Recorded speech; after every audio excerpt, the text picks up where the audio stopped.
자, 여러분 반갑습니다. 좋은 하루 보내셨는지요? 날씨가 아주 좋습니다. 이제 정말 만물이 소생하는 그 자연의, 어, 그 아주 좋은, 그런 기운을 받는 요즘입니다. 자, 오늘은 데이비드 브레이너드의 생애와 일기. 자, 우리 두 번째 시간입니다. 우리 지난주 데이비드 브레이너드의 생애와 일기, 그의 이제 13살, 처음에 8살, 그 다음에 13살, 그 다음에 이제 청소년기 한 19살까지의 삶을 쭉 훑어봤어요. 일기를 통해서. 그리고 오늘은 이제 그 한 19살, 20살 정도의 그가 쓴 일기를 통해서 이제 큰 제목으로 죄각성이라는 그 주제를 가지고 말씀을 전하려고 합니다. 이제 이 데이비드 브레이너드가 회심하기 전에 그가 처음 하나님에 대한 어떤 것을 느낀 건 8살이었고요. 또 13살쯤 처음 빛의 조명을 받았고요. 그리고 이제 19살 정도까지 계속해서 율법적인 신앙과 또 하나님에 대한 은혜와 또 자기 의와 이런 여러 가지 복합적인 상태에서 신앙생활을 했어요. 그리고 이제 그게 최고조에 다른 게 이제 19살, 20살쯤에 되는 그 시기에 쓴 일기를 오늘 또 다음 주 계속 살펴볼 건데, 이 제목을 제가 죄각성이라고 줬습니다. 오늘 이제 그 글을 통해서 한번 살펴볼 텐데, 여러분, 이 글이 굉장히 어둡습니다. 암울합니다. 이 데이비드 브레이너드의 마음, 심리 상태가 굉장히 안 좋습니다. 그래서 혹자들은 하나님을 믿는 사람들이 왜 이렇게 뭐랄까 어둡냐, 왜 이렇게 부정적이냐, 좀 밝아야 되지 않냐, 긍정적이어야 되지 않냐, 이렇게 말하는데 실제 그렇지 않아요. 이 죄각성이라는 것, 죄에 대한 각성인데 사람으로 하여금 굉장히 비참하게 만듭니다. 근데 이 부분이 분명히 있어야 하고, 이 죄각성은 회심에 이르기 전에 필요하지만 회심한 후에도 성화의 과정을 겪는 중에도 인간의 죄성을 가지고 있기 때문에 반드시 지속적으로 필요한 부분이에요.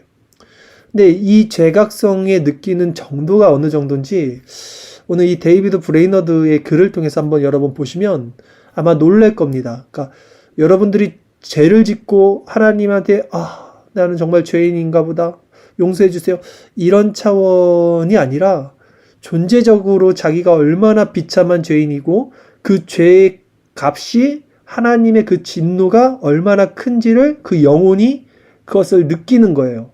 그래서 그 영혼의 상태가 두렵고 떨리는 것, 이런 상태를 느끼는 것을 이 사람이 글로 씁니다.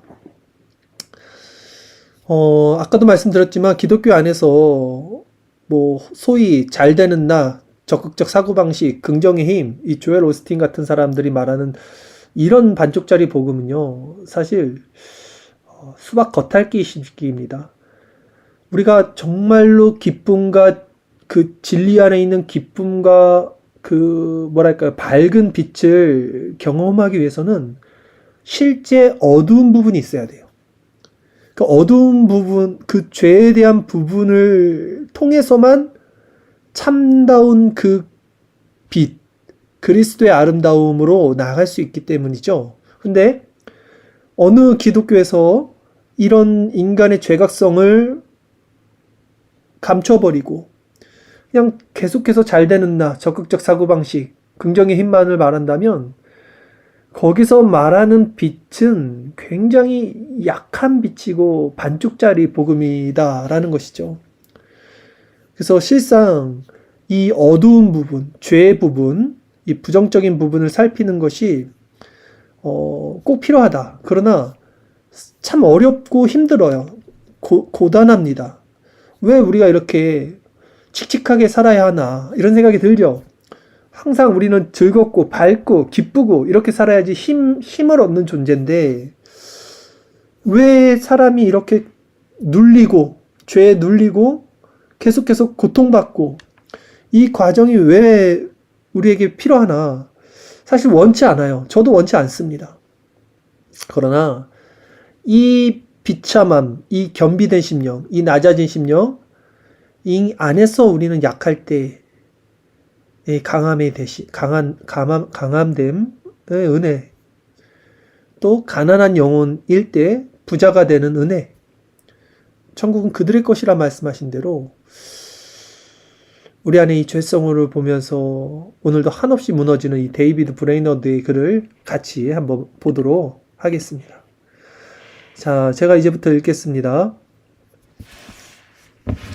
1739년 2월 어느 날이에요. 그러니까 이게 지금 시기가 어느 때냐면 1738년이 이제 데이비드 브레이너드가 한 19살쯤 됐을 때고, 그러니까 이제 한 20살 성인이 막 되는 그 지점, 계속 자기 안에 죄 때문에 고통을 받으면서도 하나님의 빛의 조명을 받고 하나님을 계속 섬기려고 하지만 율법적 신앙 안에 갇혀있는 그런 시점, 그때 쓴 일기입니다.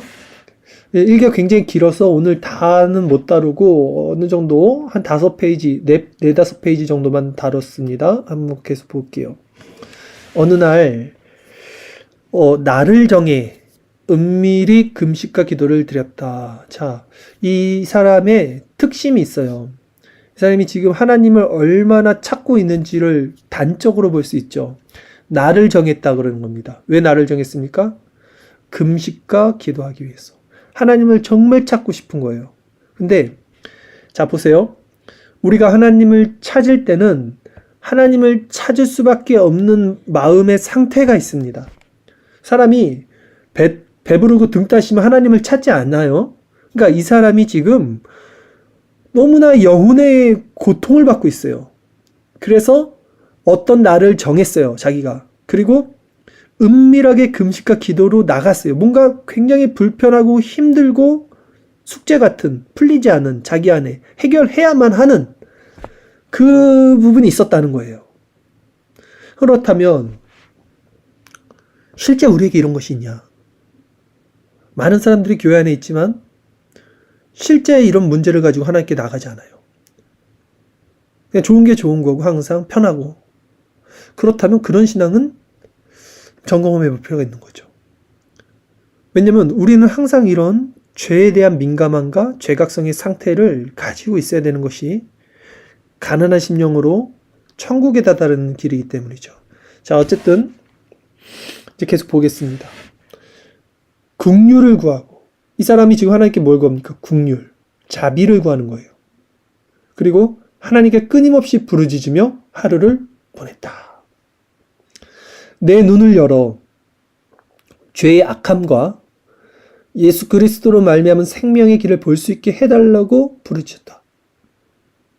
하나님은 그날 많은 깨달음을 허락해 주셨다. 자, 이 사람이 지금 죄에 대해서 알고 있지만 더 큰 죄를 보게 해달라고 기도하고 있습니다. 내 눈을 열어 내가 얼마나 더 큰 죄인인지, 죄의 악함이 어떠한지, 그로 말미암아 예수 그리스도의 생명이 무엇인지를 더 깊이 깨닫게 해달라고 부르짖었다는 거예요. 갈망이 있었다는 거죠.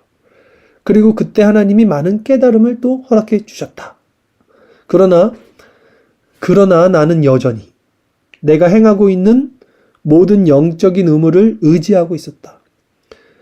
하나님이 이 사람이 지금 죄각성이 있었고요. 죄를 회개했고요. 그리스도를 바라봤고요. 그리스도를 부르짖었고요. 하나님이 많은 깨달음을 주셨습니다. 사실 우리는 이 정도만 해도 얼마나 기뻐하겠습니까? 그런데 이 사람이 지금 뭐라고 말합니까? 그러나 나는 여전히 내가 행하고 있는 모든 영적인 의무를 의지하고 있었다.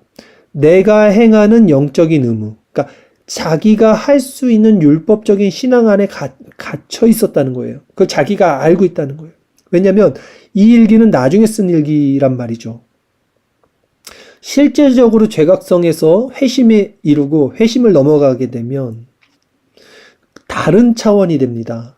그래서 이런 내가 행하는 영적인 의무가 아니라 하나님이 주체가 돼서 하나님이 내 안에서 살아계시면서 나를 이끌어내는, 그래서 내가 수동적이 되는, 내가 굉장히 수동적이 되지만 그 안에서 내 마음이 부합한 능동적인 마음이 함께 일어나는, 그래서 그것이 영적인 의무가 아니라 자연스러운 상태가 되는, 그래서 하나님을 더 찾고 더 찾고 더 찾게 되는 이제 그런 상태로 넘어가는 것이 사실은 성령 충만이거든요. 근데 그런 상태는 아니었다는 거죠.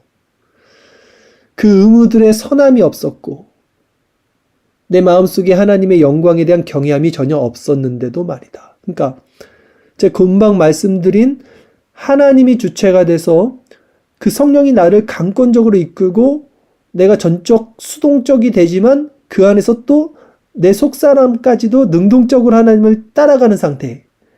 그래서 마음에 죄가 들어오지도 않고 일어나지도 않고 선한 것들이 계속해서 커지는 상태. 이런 상태에서는 정말 하나님의 영광이 비치죠.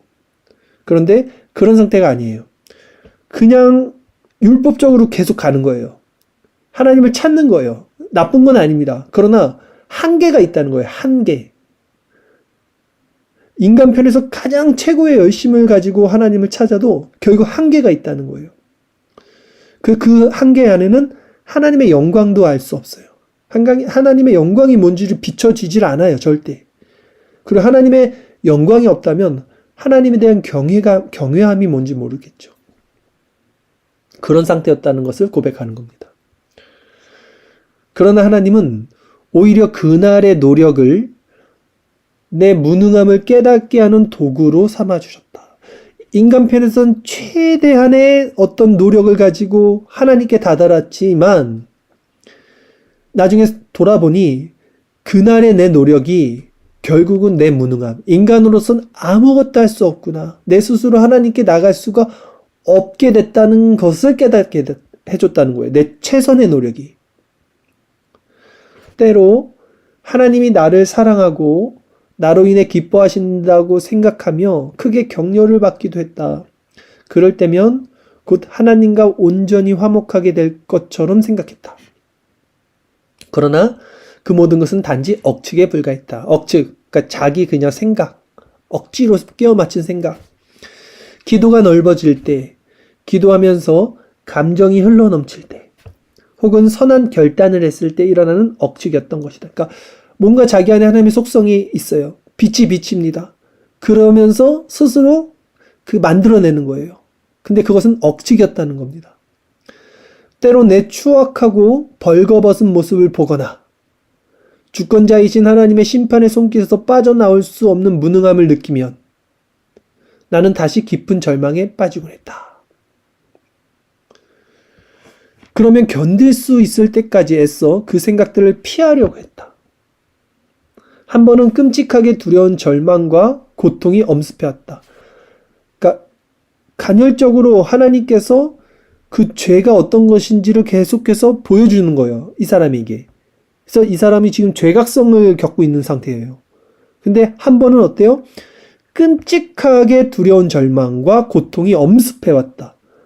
갑자기 자기 안에 뭔가 외부에서 그 공포감이, 절망감이 확 들어오는 겁니다.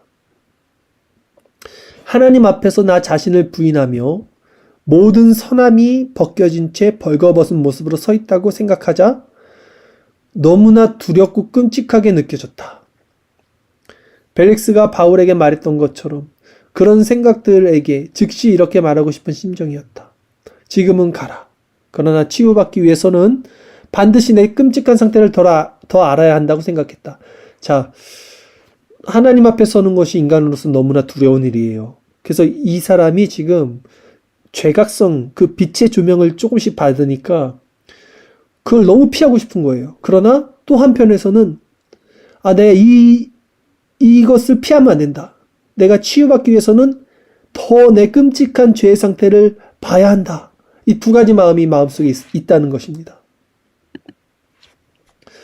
그래서 매일 죄를 더 많이 깨닫기를 갈망했다. 그러나 내 더러움과 지옥 같은 마음을 발견하면 차마 눈을 뜨고 볼 수가 없었다. 하나님은 아주 명백히 내가 심판에 놓여 있다는 것을 보여주셨다. 그러면 견딜 수가 없었다. 끊임없이 다른 사람들이 그리스도를 영접하기 전에 미리 얻었다고 생각했던 자격을 나도 얻으려고 몸부림쳤다. 예수님의 은혜를 받을 수 있는 자로 스스로를 추천하기 위해서였다. 때로는 내 마음이 무쇠처럼 단단하다고 느꼈다. 그래서 그리스도가 나를 받아주기 위해서는 먼저 마음부터 부드러워져야 한다고 생각했다.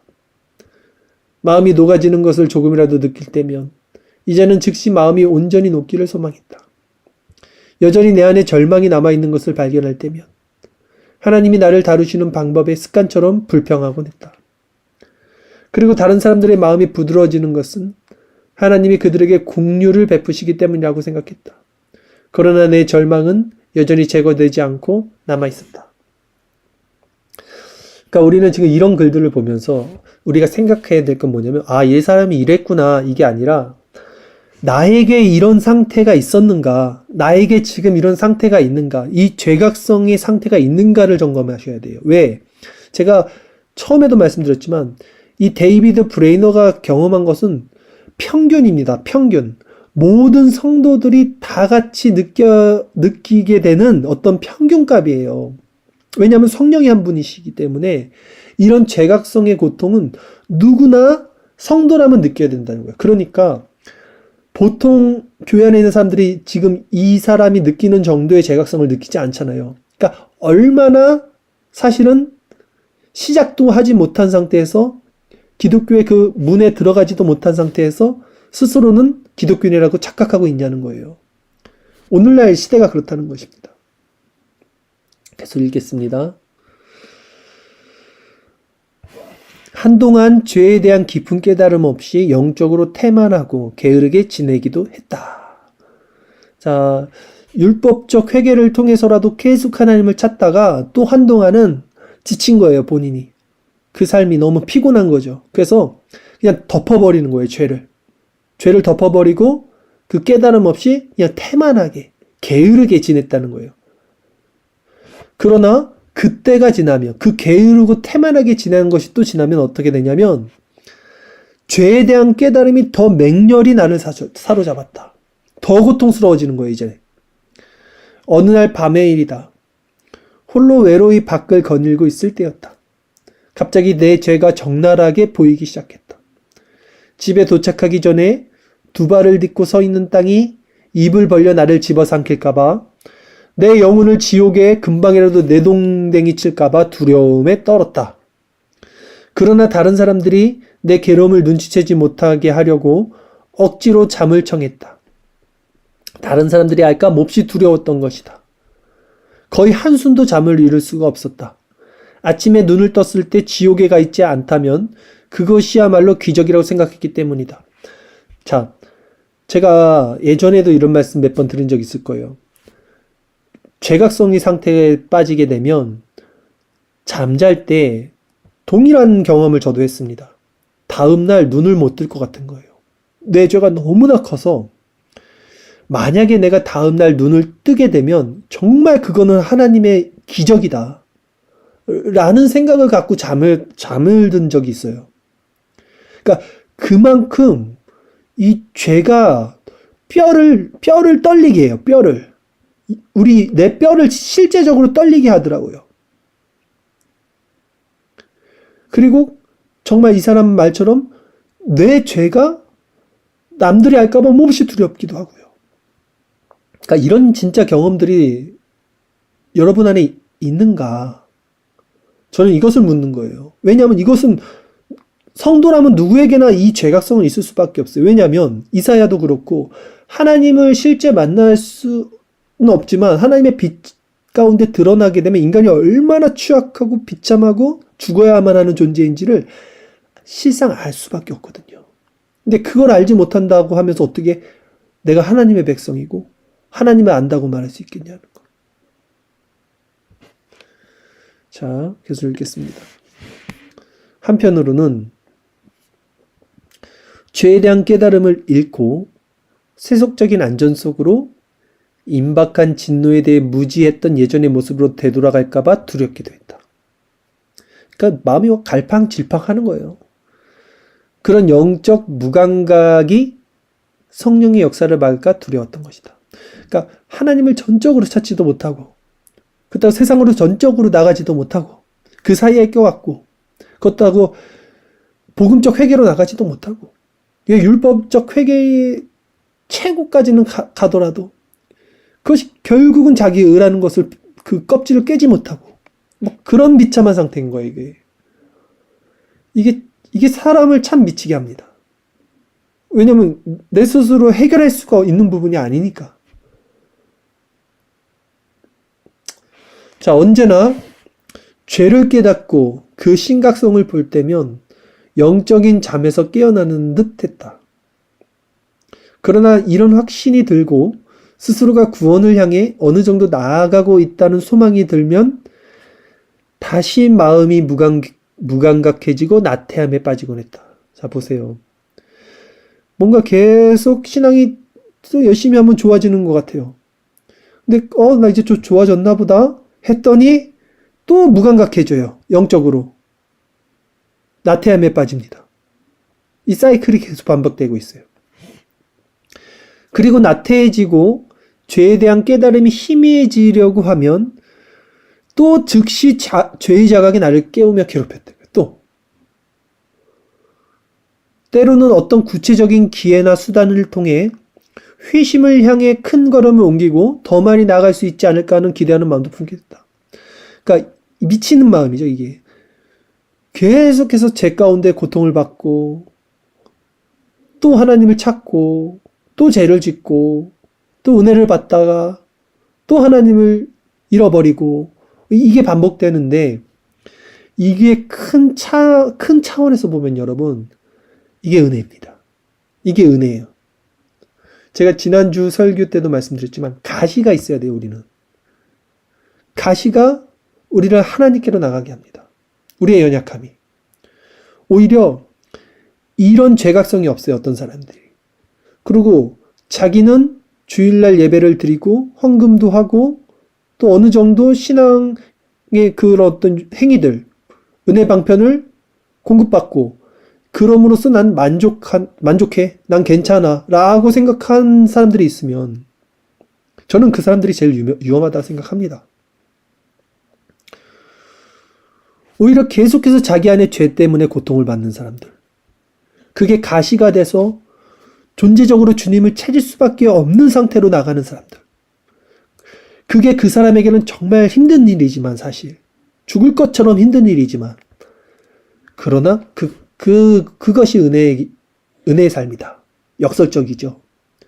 그렇게 생각합니다. 저는 그렇게 생각합니다.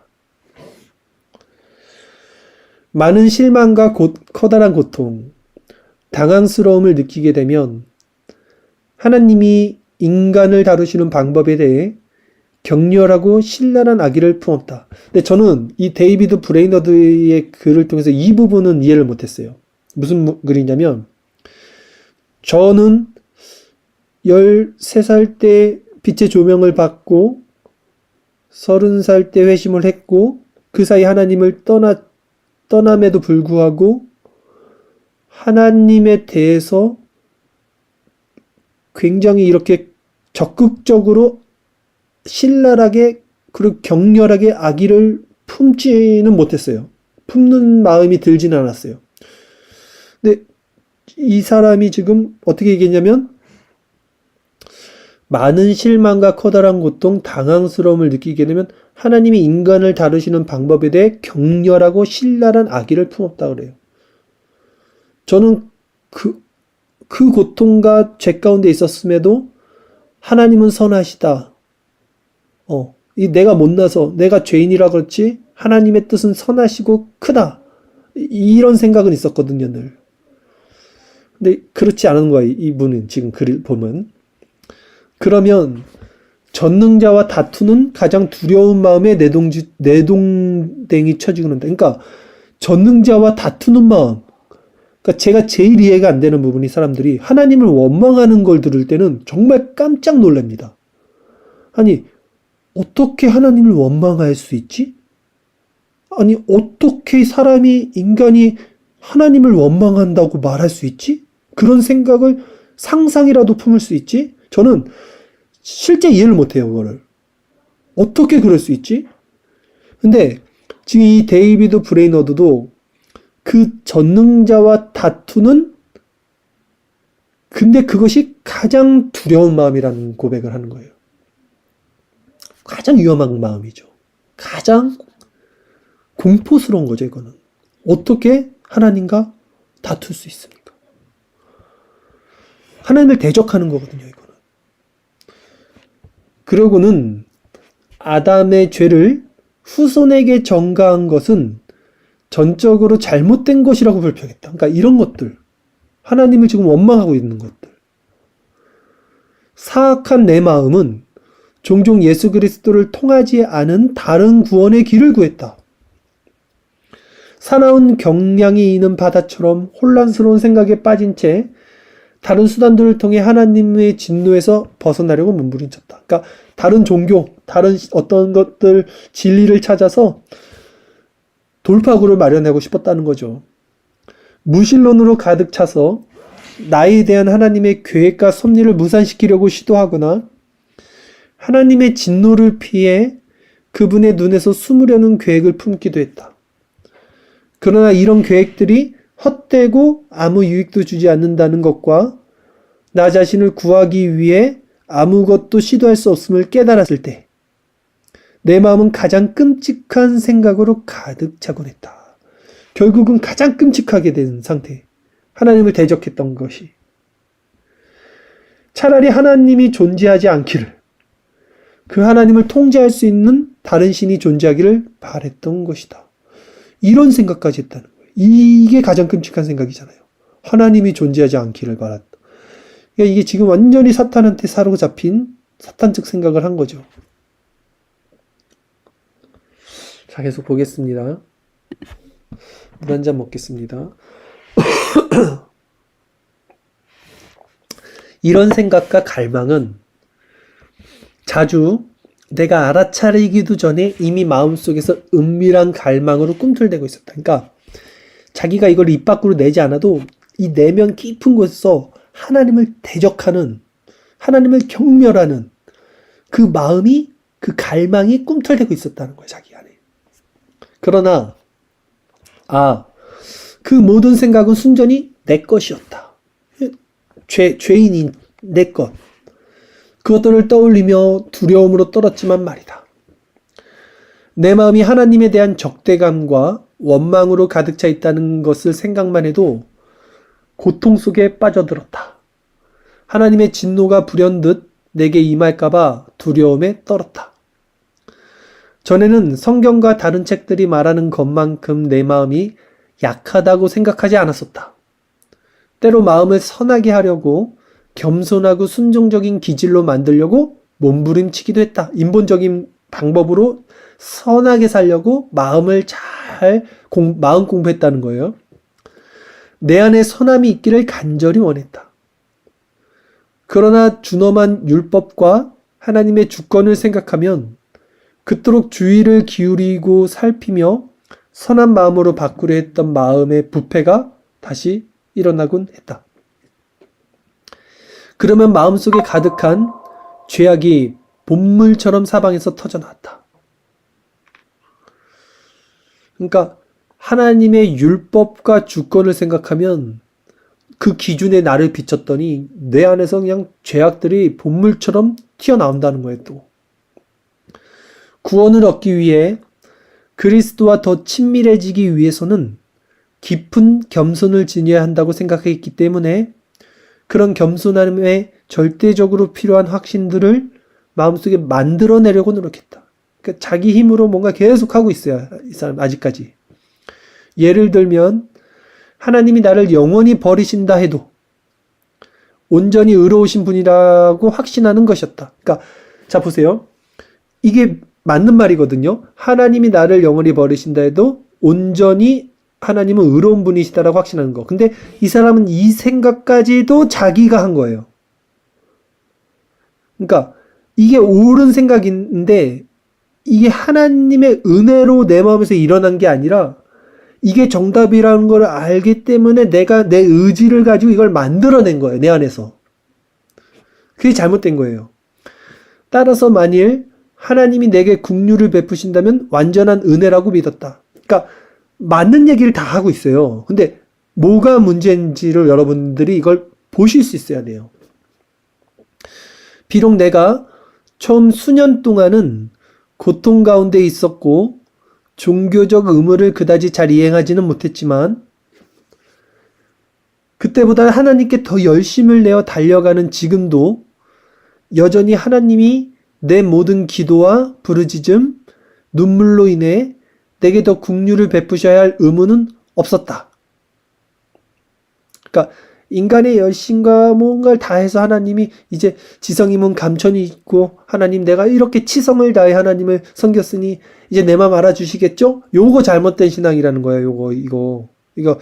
이게 우리나라의 그런 샤머니즘에서 나오는 신앙인 거예요. 그렇지 않습니다. 절대 내가 최선을 다해서 뭐 하나님께 나아간다? 그거 아니라는 거예요. 데이비드 브레이너드는 그 얘기는 하는 거예요, 자기가. 그런 믿음들을 흔들림 없이 붙잡고 그 믿음들의 진심으로 동의하려고 온 힘을 다했다. 근데 자기 편에서는 아주 최선을 다하는 거예요.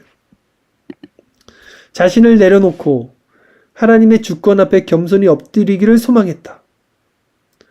그리고 기도 속에서 하나님이 원하시는 마음을 하나님이 다른 사람에게 긍휼을 베풀어 주시는 이유라고 믿었던 마음을 나도 품게 되었으니 이제 내게도 긍휼을 베풀어 달라고 간구했다.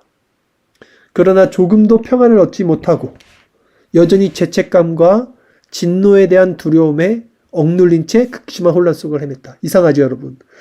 지금 이 사람이 정말 저렇게 되면 하나님 은혜가 있어야 되는 거 아니야? 지금 이 사람이 하는 모든 것들이 옳은 것 같이 보여요. 그런데 조금도 평안을 얻지 못해요. 여전히 죄책감이 있고요. 진노에 대한 두려움이 있어요. 왜 이럴까요? 인간 편에서의 한계가 있다는 거예요. 그러면 여기서 우린 질문. 그럼 할 필요가 없나? 이런 지금 저 사람이 하는 이런 모든 것들은 우리 편에서 가치가 없는 거가 했을 때 아니라는 거예요. 이 모든 가치, 이 모든 것을 채워야만 하나님의 은혜가 주어집니다, 이제. 이게 지금 말을 잘 들으셔야 돼요. 내 편에서 최선을 다해서 안 된다는 걸 깨달은 자만이 넙죽 엎드릴 수 있게 되겠죠. 그래서 완전히 자기 의가 상실되고 그리스도를 바라볼 수 있게 되겠죠, 실제적으로. 내가 아무것도 행하지 않았는데 하나님이 거저 주신 은혜와 내가 모든 것을 해서 결국 내가 안 되는구나를 깨달은 상태에서 하나님의 은혜를 바라보는 것과는 다르다는 거예요. 즉, 물을 끓게 하는 것은 하나님의 전적인 주권이고 은혜지만 그 100도씨까지 임계점에 다다를 때까지 우리가 해야 할 그 많은 것들은 인간의 역할이 있다는 거예요. 이 사람이 지금 인간으로서는 물을 끓게 할 수는 없지만 인간으로서의 책임과 역할을 통해서 하나님을 계속 찾아 나가는 작업을 하는 겁니다. 이게 제각성이라는 거예요. 이것이 청교도교에서 말하는 회심준비론이에요. 이게 지금 정확히 회심준비론을 말하고 있는 거거든요. 데이비드 브레이너드의 이 상태가. 그리고 이제 결국 그 어느 지점에서 이 사람이 자기 자신을 전적으로 포기하는 순간이 이제 올 겁니다. 딱 그때 이제 물이 끓게 되는 거예요. 하나님의 주권으로. 한번 끓어버리는 물은 그 사람의 존재를 완전히 뒤바뀌어서 이제 그렇게 끓지 않던 마음이 이제 활화산처럼 불타오르고 끓게 되는 거죠. 자, 그리고는 결국 나를 가혹히 다루시는 하나님을 향해 반감을 품었다. 그러니까 이 사람이 지금 어떻습니까? 최선을 다했어야죠. 최선을 다했는데 안 돼. 그러니까 아직도 내 안에 뭔가가 남았어요. 하나님을 대적하는 거. 하나님을 향한 반감. 아직도 또 품게 되는 거예요. 그러니까 이 죄의 끝이 어디냐는 거예요. 너무나 깊어요.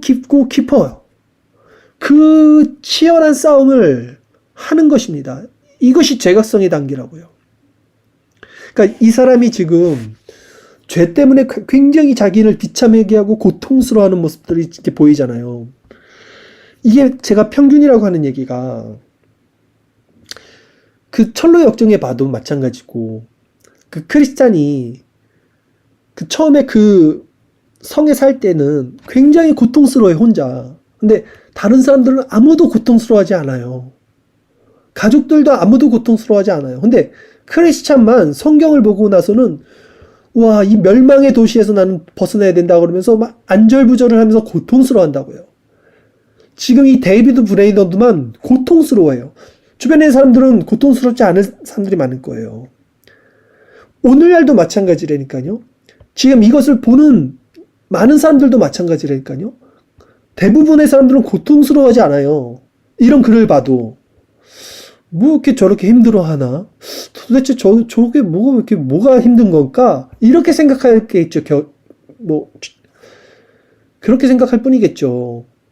그러나, 실제 죄각성이 일어난 사람들은 이 고통을 겪는다고요.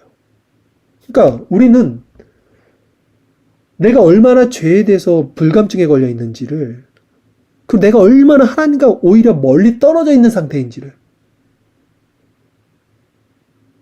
이런 거를 보면서 자기를 점검하셔야 돼요. 자, 어쨌든 이 사람이 결국 나를 가혹히 다루시는 하나님에 향한 반감을 또 품습니다. 그러자 하나님이 나를 심판하셔도 의로운 분이라고 고백했던 일이 떠올랐다. 이게 자기 의지로 생각했었잖아요. 아, 나는 이렇게 착하게 살아야지. 선하게 살아야지. 하나님이 나를 심판하셔도 하나님 의로운 분이야. 이렇게 생각해야겠다. 이랬잖아요. 그게 떠올랐다는 거예요. 다시 내 마음이 얼마나 악한지를 깨닫고 절망과 고통 속에 빠졌다. 자, 보세요. 처음에는 내가 자기 의지로 하나님이 나를 심판하셔도 하나님은 의로운 분이시라고 생각해야겠다라고 했는데, 그러지 못하고 또 최선을 다했는데도 하나님이 자기를 구해주지 않으니까 하나님에 대한 반감이 들었어요. 그 반감이 들자 자기가 그렇게 하나님이 나를 심판해도 의로운 분이십니다라고 고백했던 일까지도 내가 얼마나 악한 생각을 또 했었는지를 또 깨닫는 거예요. 그리고 더 깊이 절망과 고통 속에 또 빠지는 겁니다. 그러니까 뭐예요? 인간의 죄, 인간의 부패가 얼마나 깊은지를 처절하게 그 끝도 없는 그 늪으로 계속 들어가면서 인간의 상태를 보는 거예요, 지금. 자기 안의 상태. 하나님이 나를 다루시는 방법에 반감을 품지 않으려고 더 주의 깊게 마음을 살폈다. 오히려 그 방법을 통해 허울뿐인 내 선함을 모두 버리기를 갈망했다. 이제 점점 이제는 내가 선하다는 거 이거 다 허울뿐이구나. 그래서 인간의 죄성을 보는 거죠. 그러나 수십 번도 더 넘게 정말 많이 나 자신이 겸손하고 구원의 자비를 받을 준비가 되었다고 상상하곤 했다. 근데도 또 자기의 이 정도면 되겠지. 이 정도면 되겠지. 이런 것들이 일어난다는 거예요, 자기 안에서. 이런 고통스럽고 혼란스러운 상태 속에서 특별히 다음의 것들이 내 부패한 마음을 자극했다라고 했는데, 쭉 나가고 싶었지만 내용이 너무 길어서 잘랐어요. 지금 페이지 77페이지고 이제 어떤 죄들이 이 데이비드 브레이너드의 마음을 자극했는지 이제 한 4가지 정도로 쭉 살펴볼 거예요. 그거 이제 다음 주 정도에 살펴보면서, 이 일기가 굉장히 길어요. 그 다음에 일기는 이제 1740년 1월, 그러니까 이제 1년이 지난 상태의 일기고, 아직 지금 이 20살쯤 지었던 이 일기에 대해서 우리가 아마 다음 주, 그리고 뭐 다다음 주 계속 살펴봐야 될 것 같습니다. 서두에 말씀드렸듯이 여러분, 오늘 말씀 제목은 죄각성이라고 제가 정했습니다. 죄각성은 율법으로 말미암아 인간의 비참함이 어떤 형편인지를 하나님의 빛의 조명으로, 말씀으로 비추는 때 인간 안에서 나타나는 그런 현상이에요. 그걸 죄각성이라고 하죠. 이 율법이 인간을 누르는 겁니다. 지금 데이비드 브레이너드가 그 상태 가운데 수년 동안 있는 거죠. 점점 깊어지고요. 그러나 여기서 어떤 걸 느낍니까? 데이비드 브레이너드가 자기 안에 있는 죄의 부패함이 얼마나 깊은지를 더 느끼는 거예요. 더 깊이. 자기 안의 부패성이 얼마나 깊은지. 자기의 그 인간의 의가 얼마나 무서운 건지를. 그리고 또 무엇을 느낍니까? 자기 스스로는 구원에 다다를 수 없다는 그 한계점도 더 느끼게 되는 거죠. 왜냐하면 율법적으로 최선을 다하고 있거든요. 계속해서. 그래서 이게 정말 죽음으로까지 넘어갑니다. 실제적으로 이 고통을 겪어야 돼요. 이 제각성의 고통, 이 싸움과 이 시련, 이 과정이 없이 거듭난다는 것, 회심한다는 건 있을 수 없어요. 왜냐면 이 상태에 끝자락에 가야지만 인간이 자기를 놓아버립니다, 이제. 왜냐면 한계점에서 넘어가 버리게 되니까 자기를 십자가에 놓아버려요. 그리고 그때 비로소 이제 십자가에 연합되는 중생과 회심을 경험하게 되는 것인데, 거기까지 다다르기 위해서는 이런 과정이 필요하다는 거죠. 물론 급진적 회심과 점진적 회심, 그래서 한 번에 강하게 회심이 일어나는 사람들이 있고, 디모데처럼 언제 자기가 회심했는지 알지 못하게 삶 가운데서, 그러나 자기가 자기를 봤을 때 분명히 변화된 모습을 알고 변화된 존재로서 살아가는 회심이 있어요. 점진적 회심. 모양새는 다르지만 죄에 대해서 비참해하는 마음, 그리고 점점 죄와 멀어지고 자기를 부정하고 자기 의의 무서움을 알고 하나님을 경외하는 쪽으로 옮겨지는 것은 동일한 신앙의 원리가 될 것입니다. 어쨌든 우리가 오늘 이 데이비드 브레이너드의 글을 통해서, 저는 이 글을 보면서 이분이 얼마나 힘들었을까, 얼마나 고통스러웠을까, 아무도 몰라요. 본인밖에는. 근데 이 처절한 죄와의 싸움이 실제 우리에게 있는가? 이것은 회심하기 전에 일어나는 일임에도 불구하고 회심 후에 성화의 열매를 겪으면서도 우리에게 주어져야 되는 것이죠. 항상은 아니겠죠. 그러나 때때로 우리에게 주어질 수 있는 상태라는 거예요. 이 죄각성의 상태는. 왜냐하면 우리는 이 가시, 이 연약함의 가시, 죄성의 가시를 가지고 있어야만 낮아진 마음으로 주님을 붙잡는 죄성을 여전히 갖고 있는 인간이기 때문이죠. 오늘 이 글이 우리 모두에게 도전이 됐으면 좋겠습니다. 그래서 실제 이 글의 상태가 참으로 비참하고 우울하고 부정적이고 어두운 측면이 강하지만, 실제 그 어두움을 통해서 우리는 빛으로 나가는 자들이란 것을 기억하시고, 그래서 오직 그리스도만을 붙잡는 참된 빛 대신 주님께 온전히 나아갈 수 있게 되는 자들이 다 되기를 바라겠습니다.